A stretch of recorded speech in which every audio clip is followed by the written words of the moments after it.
तो सामने हम भगवान के दर्शन कर लें, माँ सरस्वती के दर्शन कर लें, माँ लक्ष्मी के दर्शन कर लें।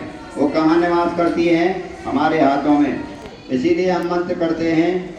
आगे हाथ निकालें दोनों, अपने दोनों हाथ निकालें। कराग्रे वसते लक्ष्मी, कर मध्ये सरस्वती, कर मूले तु गोविंदा, प्रभाते कर दर्शनम।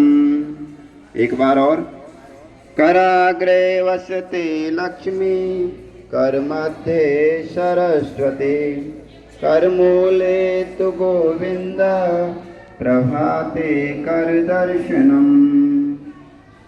फिर धरती माँ को स्पर्श कर दे, सीधे हाथ से, दाहिने हाथ से धरती माँ को छुए। समुद्रे वसने देवी, पर्वते स्तन मंडिते, विष्णु पत्नी नमोस्तुभ्यं, पाद स्पर्श क्षमस्व मे। हे धरती माँ, आपको प्रणाम है। आगे हाथ रखें आप, ऐसे धरती माँ को ऐसे स्पर्श करें।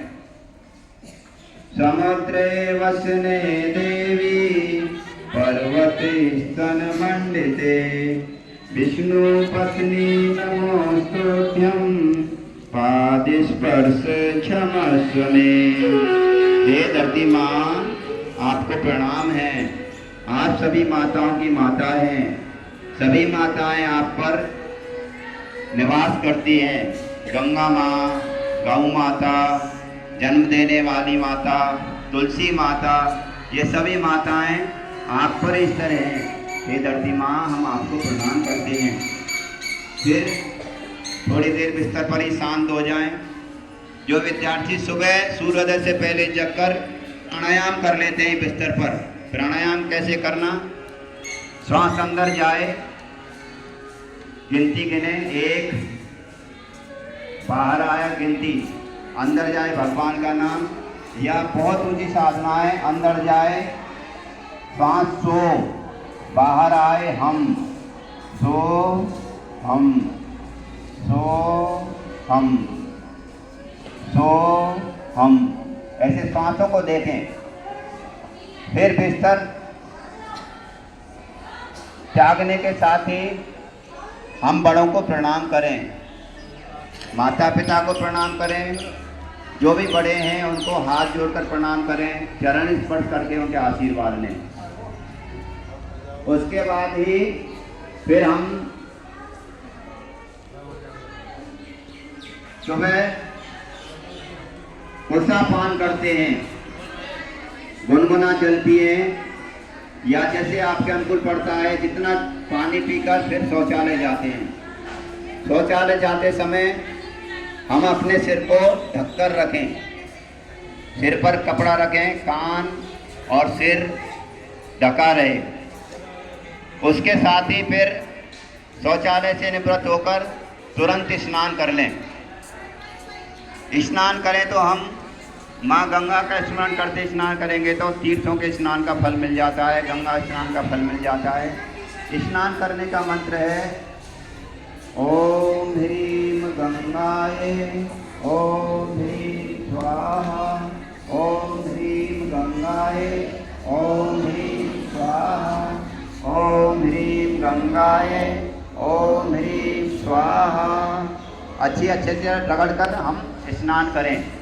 हो सकता है तो केमिकल वाले साबुन से बचें, मुल्तानी का प्रयोग करें, या आयुर्वेदिक जो साबुन होते हैं उनको कभी कभी लगाएं, जिनसे हमारे रूम को खुलते हैं। आयुर्वेदिक साबुन लगाएं, साबुन का प्रयोग करें, मुल्तानी का प्रयोग करें, और जो केमिकल के साबुन हैं हमारे रूम कोपों को खराब कर दें। फिर स्नान करने के बाद में हम तुरंत सूर्य भगवान को अर्घ अर्पण करें। सूर्य भगवान को जल अर्पण करते हैं तो हमारे शरीर में 7 केंद्र हैं और 7 रंग की किरणें सूर्य देव से निकलती हैं।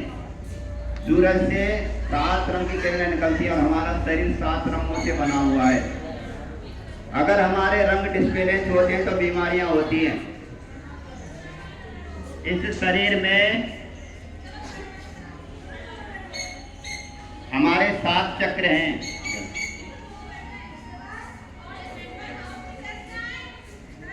तो 7 रंगों को पुष्ट करने के लिए हमारे 7 केंद्र हैं और 7 केंद्रों पर रंगों का प्रभाव पड़ता है। सबसे पहले हम मूलाधार जहाँ पर बैठे हैं, मूलाधार के बाद में स्वादिष्ठान चक्र होता है, उसके बाद में नाभि में मणिपुर, चौथा होता है अनाहत, 5वां होता है विशुद्धाक्ष विद्या का केंद्र, 6वां होता है आज्ञा चक्र और 7वां होता है सहस्त्रार चक्र। ये 7 चक्र हमारे एक बार सूर्य देव को जल के अर्पण करने से हो जाते हैं और सूर्य भगवान को अर्घ देते हैं, वो तेजस्वी बनते हैं। तो सूर्य देव को अर्घ देना भी यहाँ पर बताएंगे। जो बच्चे देते हैं सूर्य देव को अर्घ, उनको तो प्रसन्नता अपनानी पड़ती है।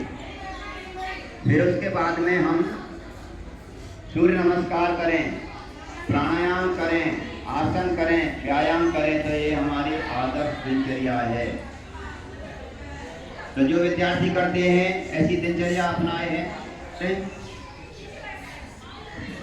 जो करते हैं, धन्यवाद है आप विद्यार्थियों के लिए, आप करते हैं। जो नहीं करते हैं वो आज से ही शुरू कर देंगे। सुबह सूरज निकलने से पहले जग जाना विद्यार्थी का नियम है। और विद्यार्थी के 5 लक्षण हैं। काचेष्टा बकोध्यानम स्वान निद्रा तथैव च अल्पाहारी ब्रह्मचारी विद्यार्थी 5 लक्षण। तो हमारे अंदर ये 5 लक्षण होने चाहिए, हम उन्नत बन जाएं। तो ये दिनचर्या थी। आप करते हैं व्यायाम। व्यायाम में हमारे शारीरिक कसरत हो जाती है, आसन हो जाते हैं, फिर आते हैं प्राणायाम। आसन प्राणायाम व्यायाम के मेल को कहते हैं योग। और योग होता है टूटे हुए को जोड़ना। जो बीमारियां आ चुकी हैं उनको दूर भगा दें। आजकल घुटनों की बीमारियां, हड्डियों की बीमारियां बहुत चल पड़ी हैं। अभी देखना ऐसी विषम परिस्थिति आएगी जिसमें हड्डियां बिल्कुल जवाब दे देंगी। उसके लिए बहुत जरूरी है हम थोड़े थोड़े से योग के प्रयोग करने लग जाएं। जैसे पैर आगे निकालें, अभी बैठे बैठे आपके पैर सुनने लगे होंगे, ऐसे करके थोड़ा सा व्यायाम कर लें। व्यायाम करने के बाद में फिर आसन करने के बाद में फिर प्राणायाम करते हैं। अभी थोड़ा सा व्यायाम, फिर उसके बाद में आसन, प्राणायाम और मुख्य खेल हमारे जितेंद्र कुमार फौजी आपको बताएंगे। हम उससे बैठने के व्यायाम कर लेंगे।